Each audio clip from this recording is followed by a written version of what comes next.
Welcome to the very first International Online Breast Cancer Rehabilitation Summit.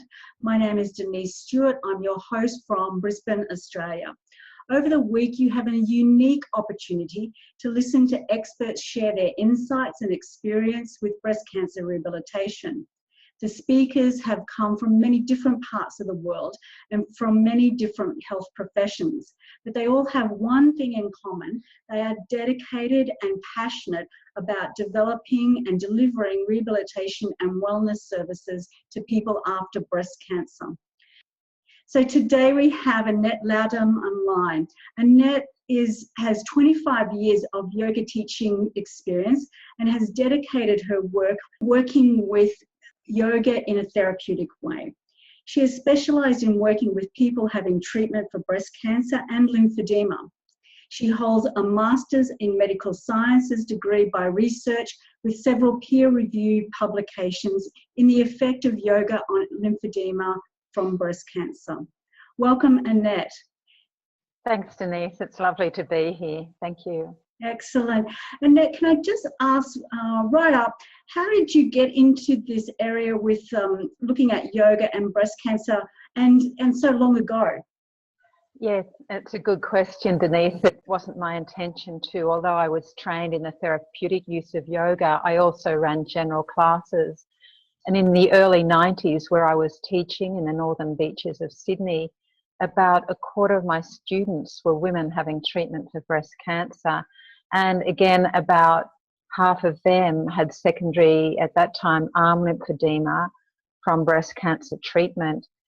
So it developed from there. At that time, people were even told not to exercise if they had lymphedema. So I went on to study lymphatic drainage to apply to the yoga. And it was a huge learning curve from then until now.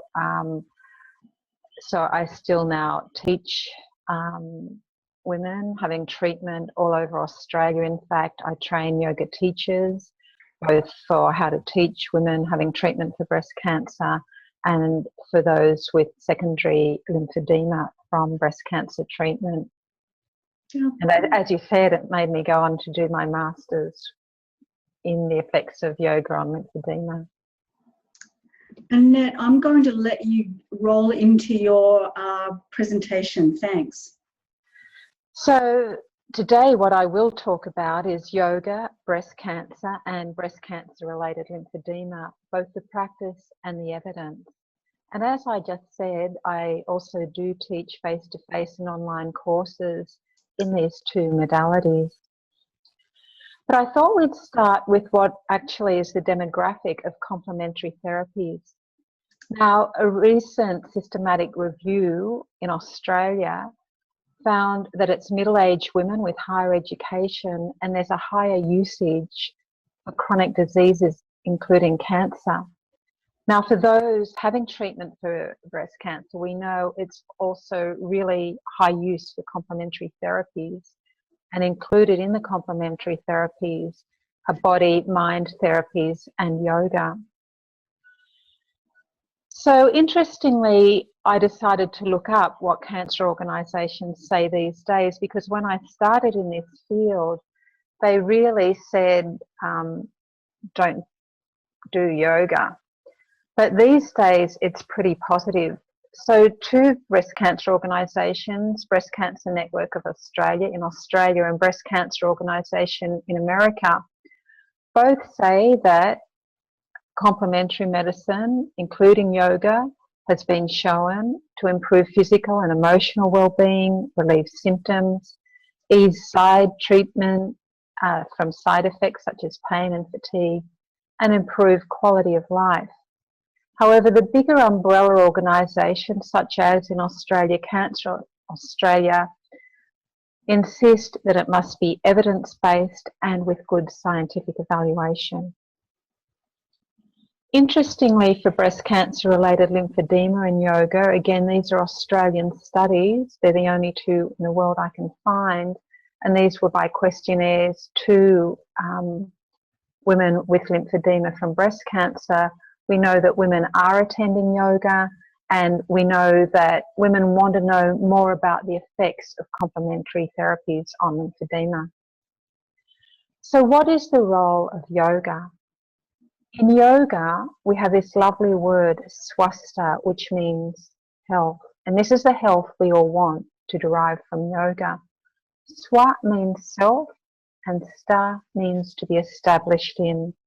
So in other words, we want to establish each person in their own health, no matter what condition or conditions they have, nor at what time of life they're in. Now, yoga therapy, as Denise alluded to, is a growing field throughout the world. In fact, Australia has produced the first scope of practice for yoga therapists, closely followed by America. And as yoga therapists, what we insist on is that each person needs to be considered as an individual, not as a commonality of their disease. So we know women having treatment for breast cancer, for example, may have many other conditions too, and are of different ages. We know and say as yoga therapists that yoga is self-empowering. The individual has to take on the responsibility of the honesty, discipline and practice for their healing. But if they do the practice, change will happen. Now, I guess this is why I stay in this field, because we're asking people at the most vulnerable time, perhaps in their lives, to come and look at themselves and to do yoga. So I have the utmost respect for all my students. But this is the reward they get. So Deb, and she's from a rural area in Tasmania, says, in the medical system, I have no control. In yoga, I have a return to me where I am still there and still in control. I feel I've reclaimed myself and my ability to do something about my treatment. So what is the role of yoga? Well, yoga can be used at every stage of breast cancer treatment, diagnosis, pre and post surgery, during all the different types of treatment, for recovery, and for secondary breast cancer. So for example, people come to me when they've been diagnosed. So we meet, I assess them, etc. Then I create for them practices of the mind, which nowadays I can record on their phone. So they can use that mostly for the whole ensuing period of treatment. And usually what they want is something to reduce the effect of fear and anxiety. For some people it may be depression. I also give them specific practices for being wheeled into surgery. So there's a couple of great practices. One is called Brahmari, to reduce the effects of anesthesia.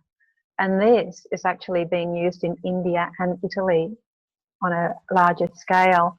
So this is called Brahmari. We cover our ears and we hum. Now, people may feel a bit silly doing that, but even if they just hum, that will release nitrous oxide and calm them down. And a very specific breathing exercise that I've had 100% success with over 25 years is I ask women to visualize a square. As they breathe in, they follow the left side of the square from the bottom corner up to the top. They pause with the breath from the top left to the top right. They breathe out down the right and pause with the breath from the bottom right to the left. Now, some women prefer to visualize a flower rather than a square, and that's fine too. I always give relaxations, deep relaxations. There's a lot of research on the benefits, and again, I record them on their phone so they can use them at any time. Women love using these recorded practices when they wake up in hospital or during the night when they wake up and can't sleep. And I give them physical practices to prepare the tissue. Nowadays, with the improvements in surgery, such as skin and nipple saving surgery, I think the more preparation of the tissue, the better it will recover, and also this boosts the immune system. Now, I either give them their personalised practice, and now again I can record it, or if often rural women contact me in remote areas. So I asked them to get this DVD that I made. Now, this is available through an organisation in Sydney, Australia called YWCA New South Wales Encore, and all the money from these DVDs go back to them. It's got 2 lessons on it and a candle meditation. So then they have access. And do you know, women during this period will do whatever I give them up to 3 times a day. They're really determined to prepare themselves well for their surgery or treatment. And in preparing for this series, I found 2 papers about the use of technology. One said that DVDs of yoga and exercise will reduce fatigue and improve quality of life scores. And another described the methodology for the preparation of a trial that's about to occur using an app for walking or yoga or strength training and including diets. So I think we're just on the cusp of this amazing revolution where we'll be able to access more people through the use of technology with whatever our modality is. In my case, it's yoga. So as I said, it's important that we remember yoga can be used at every stage, including secondary breast cancer. Now, there's only been one published research study on secondary breast cancer without a control group for obvious ethical reasons. So 13 women did 8 weeks of yoga, and it was found that after this trial, they had more invigoration and acceptance. They also had less pain and fatigue on the day after the practice. Now, I've taught many and continue to teach many women with secondary breast cancer, and let me just tell you the story of one. This is Lynn on the left with a red shirt and her carer and best friend Denise on the right. Now, Lynn moved to Australia from England, and within 2 weeks she was diagnosed straight away with secondary breast cancer. So she never had surgery through the remaining 7 years of her life. She had chemotherapy and radiotherapy, and it was from the radiotherapy she actually got secondary arm lymphedema, and you can see she's wearing her sleeve in that photo. Now, Lynn was given 6 months to live, and as I said, she lived well for 7 years. At the same time of her diagnosis, she took up yoga, and she felt it was yoga and her very dedicated practice to yoga that improved her life. Let me use her words. She told me, "I have not received or needed any counselling or antidepressant medication. This calmness has enabled me to support my children through this difficult time and allowed me to return to work. It has also enabled a pathway to explore and accept death and incapacity, to accept change and come to terms with my life experiences before cancer. It's shown me how to forgive." And I'd like to comment that one of the great benefits of yoga, or anything actually where there's a group, is the community. In yoga we call this a sangha. Now, this is the photo of one of my breast cancer groups in Hobart a few years ago, in the days before photos were very good on my phone. And unfortunately, sadly, only 2 of these women still survive. But they loved and got so much support from the group. And this is what one of them said: "Sometimes what got me out of bed was the desire to see my pals at my yoga group. I always felt better once I got there." And that was Diana who said that. So yoga is based on a biopsychosocial model scientifically, and this is the best representation of it I can find. So over on the left we can see the structural elements, on the right the psychosocial, converging to perhaps have a spiritual effect, and all of these lead down to enhanced functioning. So if I translate that into the practices of yoga, which, remember, I said we modify for each individual, We have breathing practices such as the full yoga breath and other practices that we call pranayama. We have postures that are both moving and held. We do lots of different meditation practices, including mantra, repetition of special words, and we can use any language for that. Candle gazing, which the women on the bottom left are doing, and also focusing on a yantra that I'll show you a little later. Mindfulness, which is so popular nowadays, isn't it? Mudra, which are the hand positions. So in these two photos, you can see nearly every woman has a specific hand position that's right for her.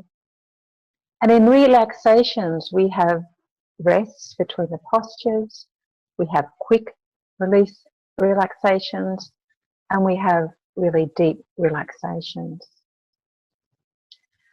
So this is Mandy, and she was a Commonwealth Games runner representing Australia, and she got breast cancer, stage 3, and she came and did yoga. And this is what she said: it's definitely helped me on a lot of levels, and that's what I like. It's not just helped me physically, it's helped me mentally, emotionally, a little bit on all levels, which is really nice. So yoga, in other words, is an integrated system to create balance, both neurologically and physiologically. And this creates self-regulation. Now, self-regulation is increasingly proposed as a major aspect that will help with recovery of any illness. So let's see how yoga achieves this. Yoga offers what is called a top-down self-regulation and a bottom-up self-regulation. So the top-down will work into the cognitive areas to create clearer thoughts, goal setting, clearer memory, and increased concentration. Bottom-up self-regulation works firstly on the emotional sides, where we can see emotions without reacting. We can learn to be self-compassionate and feel safe in our own body. And also on the behavioural aspect, so that we can understand the behaviour associated with our responses and also get improved functioning of the physical body. So how do we do this? The top-down self-regulation is by the deeper, more advanced meditation techniques of yoga and the deep relaxation. For experienced practitioners, a meditation can be the postures with total focus and breath awareness and even repetition of a mantra or sound. The bottom-up self-regulation is just doing the postures, the plethora of mindful practices we have in yoga, and also the ethical practices. So yoga comes with what's called the yama and niyama, which are strong ethical practices for oneself and oneself in society. And let me give you an example. So that group you saw a few minutes ago, the breast cancer group in Hobart, one term we decided the first 5 minutes of every lesson we'd learn more about ahimsa. You may have heard of ahimsa from Gandhi. Non-violence in thought, action or deed. And this is, as we know, really important during breast cancer treatment and recovery, that women are kind to themselves and don't judge themselves.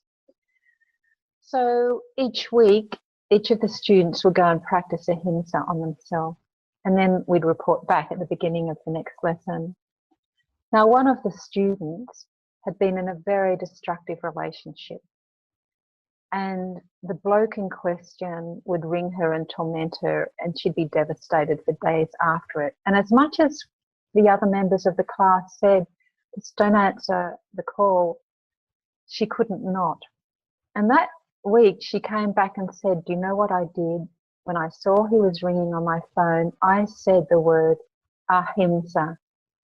And that word created a break that I could put the phone down and not answer it. We cheered for her that day.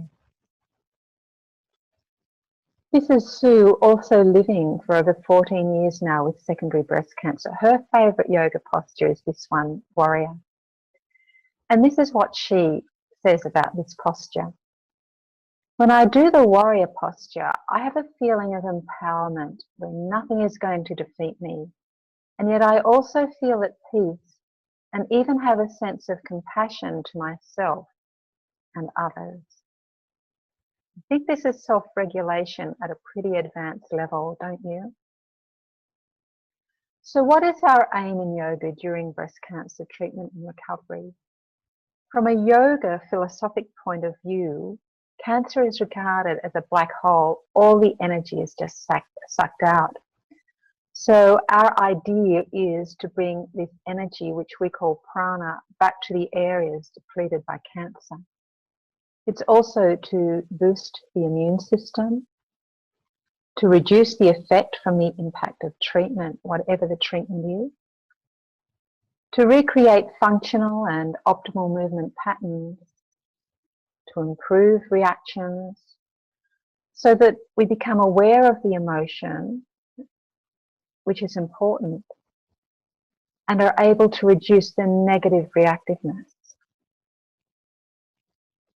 And I love these words by Petria King. She says, "How shall I live this moment with peace?" And for me, that's whether physically, socially, emotionally, mentally, as all these women in these photos are showing. So what's the evidence? Well, until fairly recently, reviews and meta-analyses of all the breast cancer research, both small and big studies, could only conclude that the only thing we can say is that it improves quality of life. And one of the reasons they say this is that all the methods of yoga are so different and all the methods of the research have been different. Now, I used to think too, oh, that's a negative thing, but now I don't, because I think it means that there's a style of yoga that will suit every woman during her breast cancer treatment. However, very recently, hot off the press, meta-analyses of studies, high-class yoga and breast cancer studies between 2013 to 16, concluded this: yoga as an integrative form of therapy for breast cancer is a promising approach. More interventions utilising yoga need to be tested. Now, for me, this is a much wider evidence. Improving quality of life is enormous, but I think this is a more wider evidence conclusion about the benefits of yoga. So let's look at some of the research. Now, the most extensive research has been carried out by the Vivekananda Yoga Group in India, and they start from the moment of diagnosis all the way through treatment. And they've all been randomized controlled trials, and they've got a lot of studies. I've put a few at the bottom there. But overall, they've found a reduction in stress and anxiety, severity of nausea during chemotherapy, and a faster time in return to well-being. And they've also found a benefit finding in a cancer experience and an improved immune system. Now, they've worked in conjunction now with the MD Anderson Cancer Centre. In fact, they received the largest grant for yoga research for women undergoing radiotherapy. And some of that research has been published. These are randomized controlled trials. And what they've found for women undergoing radiotherapy is quality of life and benefit finding from the cancer experience has improved, less negative effect from negative thoughts, and physical function has improved. And also there's been a reduction in cortisol changes and fatigue. Now, recently, we've had larger randomized controlled trials, which are really exciting, I think. So you can see that top number, 410 women randomized. And these were women post-treatment who had moderate or greater sleep disruption. And they did a 4-week yoga intervention. And at the end of that trial, it was found the intervention group had improved sleep and decreased need for sleep medication. And another large trial where 200 women were randomized was a 12-week yoga intervention. And it resulted in higher vitality, post-trial and 3 months post-trial, the women had less fatigue, higher vitality and less inflammation. Now, there's been a lot of mindfulness-based stress reduction research. Now, MBSR includes yoga. And these have been from 2000, both randomized controlled trials and non-randomized controlled trials. And they've more or less all found that this practice will reduce stress and improve immune function, mood, and quality of life. And again, some of these more recent ones have been large. So 336 women with an 8-week were randomized, and those who got the 8-week intervention had a reduction in anxiety and depression up to 12 months later.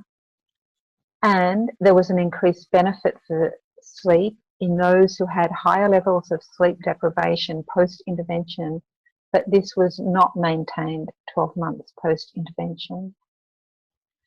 And another one where 88 women were randomized to either yoga or supportive expressive therapy or a control group, found that there was a trend towards telomere maintenance in distressed breast cancer survivors compared with decreases in the usual care. And that was both for the yoga and the supportive expressive therapy. Now, this is a small finding, but increasingly we're seeing more studies done on this telomere maintenance as we find the importance of telomeres for the immune system and our health. But I really like to pay homage to the small trials from about 2000, because without them, we wouldn't have been able to create these increasingly larger trials. And those smaller trials that were both randomized controlled trials and non-randomized controlled trials, as well as these other benefits I've already spoken about, resulted in less symptoms during treatment, reduction in menopausal symptoms, and enjoyment of the group, and improved body image, quicker return to physical function, and less aches and pains when on aromatase inhibitors. So what do we do in yoga?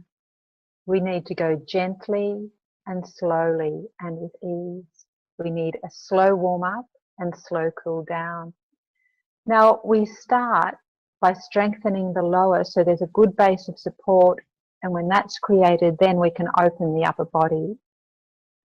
In opening the upper body, we want to get movement back in the fascia. So we do this by multi-directional movement and some stretching.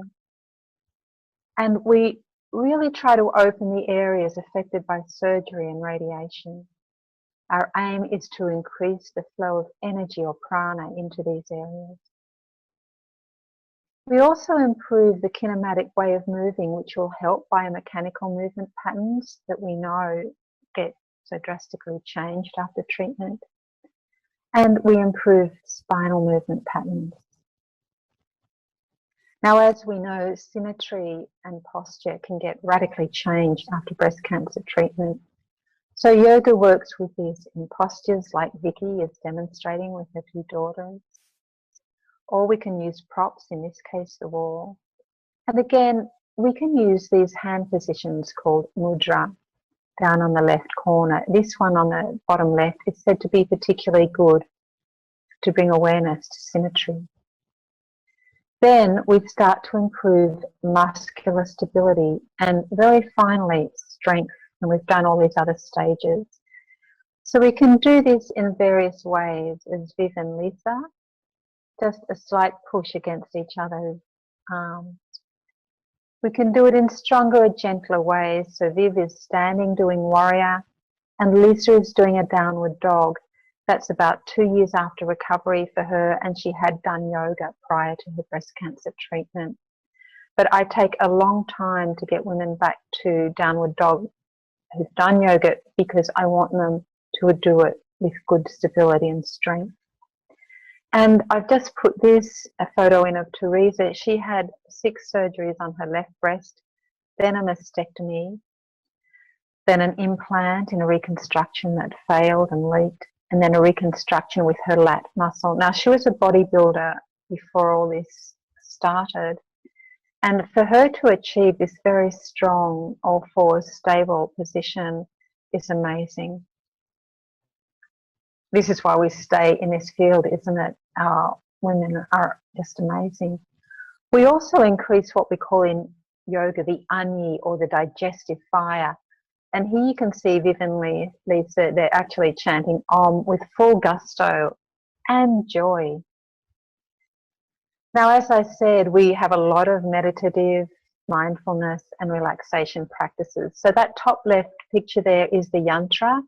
So the women on the top right who are now meditating on that yantra, we did a silent creation of that yantra with flower petals, and then they meditated on it. Down on the bottom left is the candle meditation. In the center is deep relaxation, which we can do sitting or lying. And on the bottom right is one of the restorative postures in yoga. And that picture, all these women are having treatment for breast cancer, but the bottom right, this was during her chemotherapy stage, and this really helped her. We want to boost the immune system, as I said. Now, I think groups really do this. Or again, we can use restorative practices or any practice that's good or that the woman actually likes. So let's move on to yoga and breast cancer related lymphedema. Now, of course, all our women with breast cancer related lymphedema have had breast cancer in their treatment.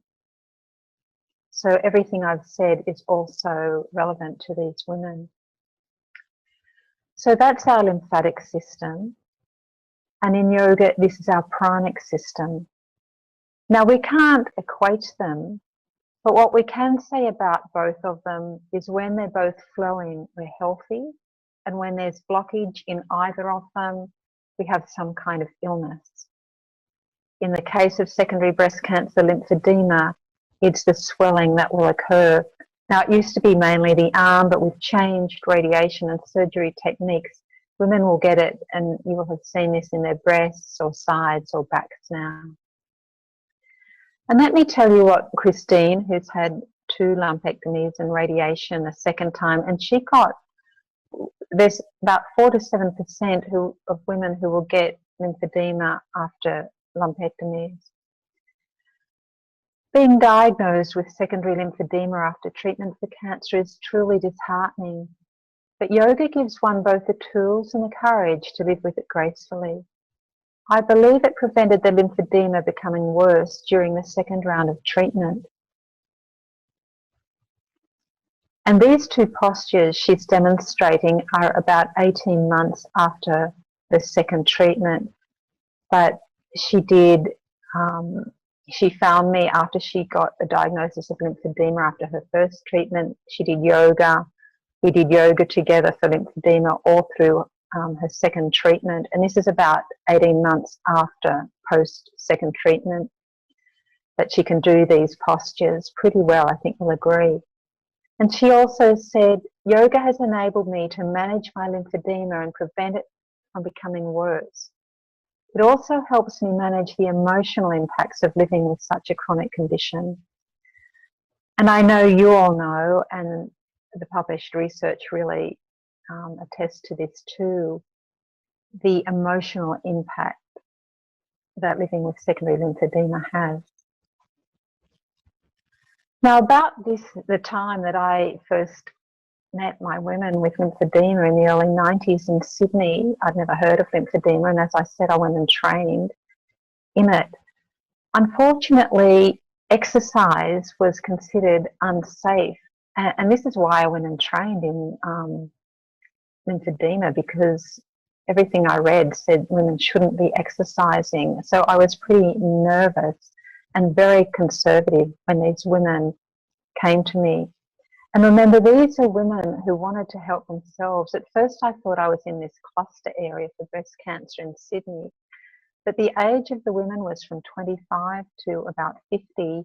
And I realised over time they really wanted to help themselves.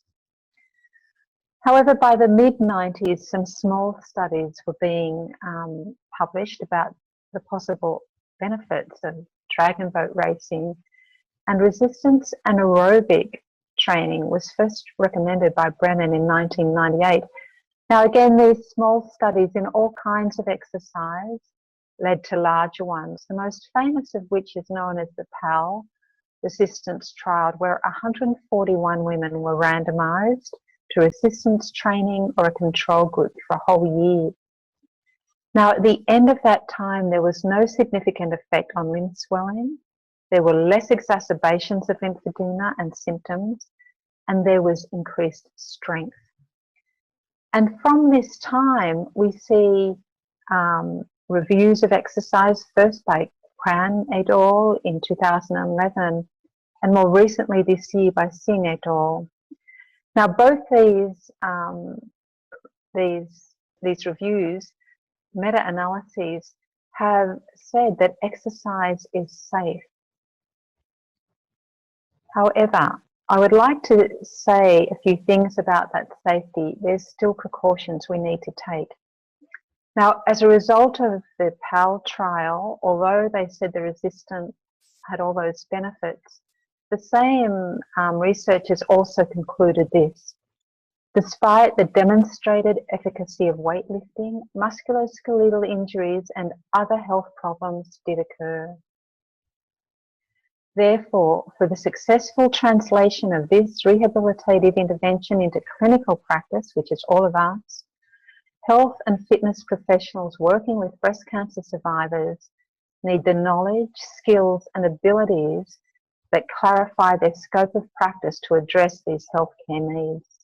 And I always show this when I'm training my yoga teachers, both for breast cancer and breast cancer-related lymphedema. Lymphedema is a medical problem that can have severe medical complications. So these are all the types of exercise that have been trialled: the dragon boat racing, resistance, aqua, qigong, and tai chi, and now yoga. And so what is now recommended is that those with secondary lymphedema, they need a slow warm-up and cool down. Their exercise needs to be supervised, controlled, and progressive. There needs to be plenty of rest, and the body parts should be altered. Now, the jury's still out on compression. Most websites now say wear compression during exercise. Johansson et al. Concluded that people don't need to wear compression as long as they put it on straight after their exercise, and this is the choice I give people. And that major study by Singh et al. Just published says there's no conclusive proof either way. Now, it's also recommended to avoid the following, and I have to keep this in mind when I'm training my yoga teachers or when I'm teaching yoga to those with secondary lymphedema. So we need to avoid heat, sunburn, and extreme cold, cuts, abrasions, and insect bites. So if I teach yoga outside, I need to be aware of that, or on wooden floors, that there's no splinters. Wearing anything tight. I'm sure you've all seen the modern trend in fancy yoga clothing. Most of it's pretty tight. Repetitive actions or holding one position for too long. And always, and for me, this is the most crucial part, ask the woman how she feels and observe what is happening. So over the years, I taught a lot of people with secondary lymphedema and breast cancer treatment. Then in 2008, I closed my business in Sydney because my partner and I decided to travel and work in remote and rural areas of Australia. And when we left, there was still no research in yoga and breast cancer-related lymphedema, and I was really hoping someone would do it. And I said, look, when we come back in 5 years, if no one's done it, I'll do it then, thinking, yeah, surely someone will have done it. So let's see what I observed in those years. So I found that the lymphedema was not exacerbated. The women told me their chests were softer. They were definitely more symmetrical in their movements. They told me they had much greater equanimity and they loved coming to their yoga. And this is just once a week, you know, but over years. My assumption was that what this was caused by was the slow and gentle movement of yoga, the slow and full breathing, the mindfulness, relaxation and meditation practices, and of course, the group effect. What also improved were their kinematic movement patterns and their biomechanics of their shoulder and spine and their posture. And my assumption was that in yoga we focus on posture in every movement. So in that picture, one woman is sitting and one is lying. Also in standing, we focus on posture. We use what are known as bandhas, and that is just a Sanskrit word denoting stabilization around every joint, including the pelvis, again in sitting, lying or standing. And we continually teach kinematic movement patterns. So, what is the evidence base of yoga and lymphedema? Well, by 2008, there still wasn't any, but there was emerging a small field of research of yoga for lower leg lymphedema from Kerala in India. That's that green area on the left. It's a tropical area, a very poor area. And the researchers there were using modern dermatology with yoga and Ayurveda. So people have secondary leg lymphedema from filariasis, which is caused by the mosquito. And these are poor villages. So people come into this clinic, they and their family get 2 weeks of training, then they go back to their villages and they come back every 3 and 6 months for assessment. And the research from this amazing group has increased, and the reason I used the 2011 one was that this is one of the first ones they actually say, yeah, they think the yoga is really helpful. So there was that body of research. There was also an important little study that came out in 2005 about Tai Chi and breathing breast cancer-related lymphedema. Now, 24 women did 1 month of a fairly simple Tai Chi and breathing exercise, and they were compared just to a comparison group in a lymphedema clinic in Adelaide in South Australia. And it was found that the women who did this exercise, I'll show you in a moment, had a trend to lower arm volume, lower chest tissue density and less symptoms. Now this is what they did. So they started with their arms at the chest, took a breath in, widened their arms, tensed all their muscles of their arms, and then breathed out, relaxed the muscles and brought their arms to their chest. Now they did that 5 times, then had a minute repetition, then repeated it 5 times. Now I still love this exercise and this study, and when my women are going away, especially overseas on holidays, I give them this because I know it works. So my partner and I spent 2 years in this part of Australia. We're in the desert in Central Australia.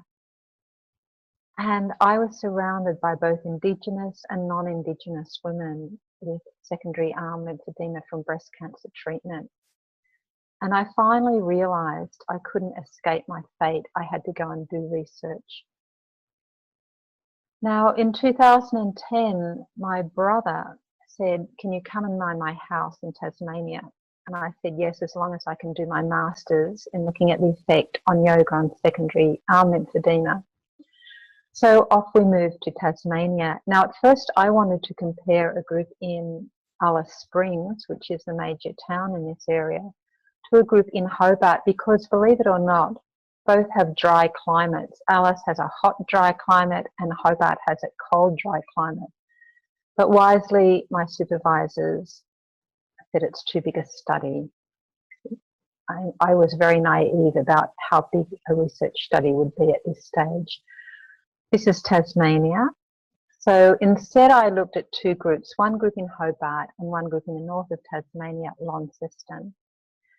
So I ran a randomised control trial where 28 women were randomised. The intervention was 8 weeks of yoga and a daily home DVD that was specially made for this trial. The control group had usual care and they got the yoga at the completion of the trial. The measurements were at baseline, week 8 and week 12. And this is what we measured. On the top left is bioimpedance. On the top right is circumferential readings, both to give the amount of lymphedema and the volume of lymphedema. And on the bottom is tonometry to study and assess tissue density, important in the world of lymphedema. Now, because I was such a practitioner, I also wanted these questions answered. That is the range of motion of the shoulder on the top left and the spine, the bottom left. Grip strength in the top middle and shoulder strength on the top right. And we had questionnaires about quality of life, sensations, and physical activity. So what did we find? We found that tissue density improved in the upper arm, which amazed me. I thought it would be in the chest. Symptoms decreased. There was more symmetrical movement in the shoulder range of motion. Pelvic stability improved, and the women found the DVD effective. And importantly, lymphedema was not exacerbated. Now, the qualitative results are in the process of being published, so unfortunately I can't share them. Instead, I put some of the women's happy photos when we got together to tell the results. Unfortunately, I didn't get the whole group. I don't know why. But we got some really interesting qualitative results. They did a 20-minute interview each. Now, because I'm a yoga teacher, I'm also interested in individuals. So across both groups, we found that sensations were associated with daily activity. That is, the higher the daily activity, the worse the sensations. Also, fatigue and pain were associated with weekly activity, and grip strength, as we would expect, was associated with the level of lymphedema. Now, the significant findings we found within the yoga group was the volume of lymphedema did reduce. There was a reduction in the chest tissue density. Interestingly, the range of motion for flexion, internal rotation and extension improved. And this was my real surprise. Strength in abduction increased in both arms. Now, that's me in those photos, just showing that even in sitting, the kind of arm movements in one position that were used. And I thought about those last two, the range of motion and strength, and for me that means that the thoracoglenohumeral joint stability improved. I'd like to know your thoughts. Now again, the individual results. Now we matched what the women told us to what the quantitative measures were, and they matched really well. So one woman who told us she now felt really good, and even her relationship with her hubby improved. Her quality of life was 0 at baseline, 7 at week 8 and 8 at week 12. One woman told us she could now reach her garage door for the first time in 20 years, and her flexion, range of motion flexion was indeed improved. For another, scar tissue softened. For another, she could now reach the floor. Another could now hold the bridle of her horse. So what is our aim in yoga for breast cancer-related lymphedema? We want to enable the lymph to flow, but we also don't want to overtax the lymphatic system. We don't want to create more swelling or the possibility of infection. We want to boost the immune system. We know when the immune system goes down with lymphedema, infection can occur. We want to recreate functional and optimal movement patterns and increase symmetry. We want to reduce the physical symptoms, and we want to reduce the stress reactions and improve the quality of life. And I put this photo in of a group in Canada. Now, their yoga teacher did the online yoga teacher training for lymphedema with me. And this was her first group. And they actually did the relaxation from a DVD I made. because they liked, believe it or not, my Australian voice. So at the end of their course, they sent me this photo, which I'm really proud of showing you. So we do our yoga for lymphedema for optimal physical and mental health, and I just felt the photo showed that there. So the evidence base now in 2016 for yoga and breast cancer-related lymphedema, a lot of it is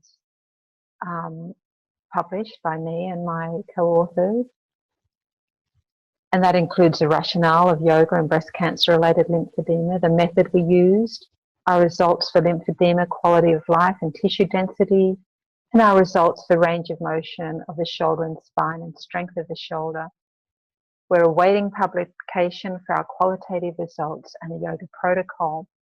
But in this time, happily, there's been some more research. Now, there was a 4-week randomised controlled trial done in Adelaide in South Australia. And although that didn't produce any results, the researcher met the yoga group 6 months later. So she had 18 of those yoga women.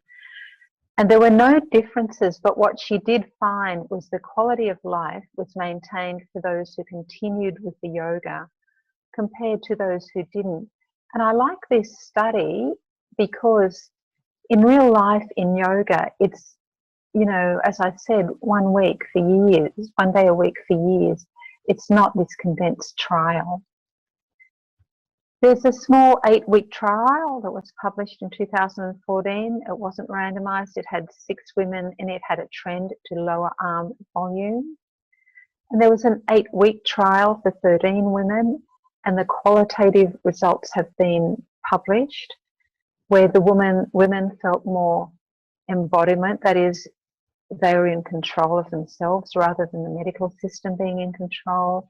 And they reported on improvement in posture and awareness, more awareness of their arm mobility. Now, other lymphodemas, we have this huge research and lots of publications now from the lower limb lymphedema from Kerala. And I just put this one, although there's quite a lot, because it reported on 2,239 participants with lower limb lymphedema, and they're getting the yoga, the Ayurveda, and the Western dermatology. But they concluded that yoga breathing affects the sympathetic and parasympathetic nervous system to empty the lymph, although there's a lack of evidence, and that breathing actually achieves lymphatic drainage. And there's currently a great study being done in America on yoga and face and neck lymphedema, and I can't wait to see those results. So other results. We're all clinicians, and often the other results are more important, aren't they? So I did make another DVD specifically for secondary arm lymphedema, and it's available through the Australasian Lymphology Association, again with all money going back to that association. That's the Pieman River in a remote area of southwest Tasmania, and I use that because of the symmetry and the flow. That's what we want in yoga and secondary arm lymphedema, isn't it? The lymph to flow and the return to symmetry. I also started the yoga teacher training for those who work with women with or anyone with lymphedema. And I like to include this. My supervisors applied for several years to the biggest medical granting body in Australia, the National Health and Medical Research Council. And although they weren't successful, in fact, there's only ever been 2 complementary trials and not in a long time, I'm asked to speak a lot to consumers, those with lymphedema of all types. And they think they're a very forgotten group in Australian society anyway. And so I tell them the trouble my supervisors went to with these applications, because they take about 6 months to write and rewrite, to assure them that they're far from forgotten. And in my own work, I apply the principles I learned to lower limb lymphedema. So again, it's an integrated approach. We use the full yoga breath to clear the lymphatic system back to the venous system, We use different pranayama or breathings to balance the nervous system, and at the end to kick in the parasympathetic nervous system. We use moving postures to pump and clear lymph and restore kinematic chain of movement, stability and posture. And we do the held postures for balance, stability and symmetry. With meditation, we do mindful witnessing for equanimity, and the candle for focus. For relaxation, we do deep relaxation with arm elevation to empty the lymph, to kick in the parasympathetic nervous system, and to rest and restore. So we start with breathing to clear the lymphatic duct and thoracic trunk. And I believe it softens the scar tissue. And the secondary muscles of breathing are those affected by breast cancer surgery, such as the pec minor and the serratus anterior. And of course, it calms the mind. So the slow, full breathing with pauses creates pressure changes to empty the lymphatic system back into the venous system. And we do this a lot throughout the yoga lesson or session. Now, if we add abdominal compression to that, that will create even stronger pressure changes. And again, we do this throughout the session. We commence and finish with a chant. Again, it creates a stronger compression to empty the lymphatic system back to the venous system. So the postures, or asana as they're known in yoga, are based on the principles of lymphatic drainage. And all the research so far has been, I guess the next stage of research will be on other types of yoga. So we clear the nodes from proximal to distal, very slowly and rhythmically, to pump the lymph from a cleared area from a non-cleared area. And we also create peripheral pathways. In my trial, we actually did swiping to do this. We do about 5 to 7 repetitions of the same area. They're very slow. We have rest between each series so the lymphatic system doesn't get overloaded. And we very slowly build up to the held postures. Now, in the postures, we clench the fist after the inhalation and release it on the exhalation, again to create pressure changes for the lymph to flow. And the same with the ankle. We dorsiflex it on the inhalation and plantarflex on the exhalation. We build up to body, core and shoulder stability. I call these the bandha in yoga, in all kinds of ways, as demonstrated in those photos. I personally teach a lot of thoracic spine mobility and kinematic movement patterns. This is an area that gets really tight with lymphedema and breast cancer treatment in general. So for symmetry and balance, we gradually extend the hold. It can be a kneeling, standing, all fours, and in many ways. So here, Denise, and then again, are just doing a symmetrical movement with each other. And again, we have a mudra, a hand position, to create the flow of lymph down on the bottom right, where the thumb is pushed into the little finger nail. And we finish with elevation to continually drain the lymph. Now, I've put the man there to remind us that there are men who get breast cancer, and also that breast cancer can also lead to leg lymphedema, as it did with this woman. Now, this is a serious leg lymphedema, as you can see. We finish with relaxation and meditation to slow down the sympathetic nervous system, to kick in the parasympathetic nervous system, and to clear the mind. And these have long-term mental benefit effects, psychosocial and emotionally. These become the top-down effects I was talking about in self-regulation earlier. And as I said, we finish with slow, full breathing in the chant to empty the lymphatic system back to the venous system. Sthira Sukham Asanam. We go slowly and steadily and with ease. And so one of my students, and this is one of the women in the trial from the north of Tasmania, said, when you go through the yoga and then just lie there at the end, aches and pains disappear. There's no heaviness. The lightness is just absolutely wonderful. And you'd like to actually stay there. And I'll remind us all that yoga is just about creating balance, both within and around, to create connection. And I've seen by going this slowly and steadily that women can get back to quite strong yoga, in fact. And I'd like to finish with a famous yoga teacher, Jessica Shah, who died sadly this year. He said, yoga is about healing the individual person holistically, which means healing not only the body, but every aspect of the human system, including the mind and the emotions. It cannot cure cancer, but it can offer a path of healing for the whole person.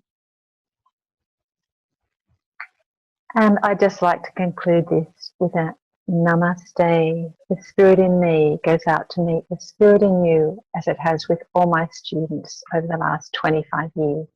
Thank you. Annette, you've left no stone unturned. You have presented information from the very basic about what is yoga to how it can help with the mind and the body, and that it can be and have individual benefits and community benefits. So I have to thank you. Thank you for many things. Thank you for your dedication to women after breast cancer. I'm going to thank you for your love of yoga. And I'm going to thank you from the bottom of every clinician's heart for your dedication to research. And also thank you for your generosity for developing resources for organisations to share, for more people to access. Congratulations. Thanks, Denise. Thank you. We're expecting that we have that yoga instructors listening in, and I think that we'll have breast care nurses and navigators listening in.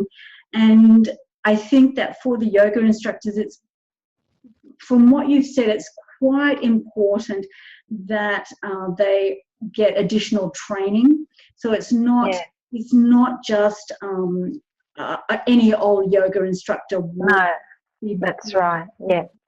And I think that, so you've made that very clear. There is, if I look at on my part and say for breast care navigators or people that are around someone with breast cancer, you've made it really evident or very clear that we can confidently suggest that yoga is with a good instructor, a trained instructor, is a real lifetime option for people after breast cancer.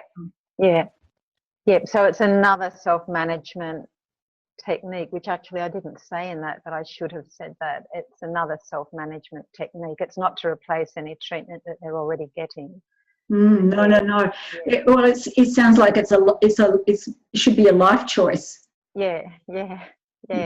And when it is, you see these remarkable benefits. And I think that that's why you got such great results, and that you see such great results in your work, is that there is something about people doing slow, steady, correct postured movements with a focus and support from a yoga instructor that really makes a big impact on tissues. And so that's why you're seeing such good results. Yeah. All right, well, I'm going to wind it up. You have been very generous in your time today. For the listeners, I'm just going to remind them they've actually got 4 options they can ask Annette some questions or give her some feedback by pressing the button just underneath the video here. They can also be part of an international virtual networking by going to the other button on the side, and that gets you to a location where you can see who else is attending the summit and maybe make some contacts there. The third thing is that you can share this with the people that you work with. So really this summit is about empowering all of us to be able to help people after breast cancer recover better. And so share it with your team members so that we can all be confident in being able to case manage, help, direct people after breast cancer so they can recover well. And finally, if you've got a bit more time today, you can, and you're on free access, then you can look at the other presentations for the day. If you've run out of time and you want to access the presentations outside of the 24-hour access, then there's also another button to purchase the summit. So thank you very much, Annette. Thank you for being a presenter for today. Thanks, Denise. It's been a pleasure. Thank you for running this. It's amazing.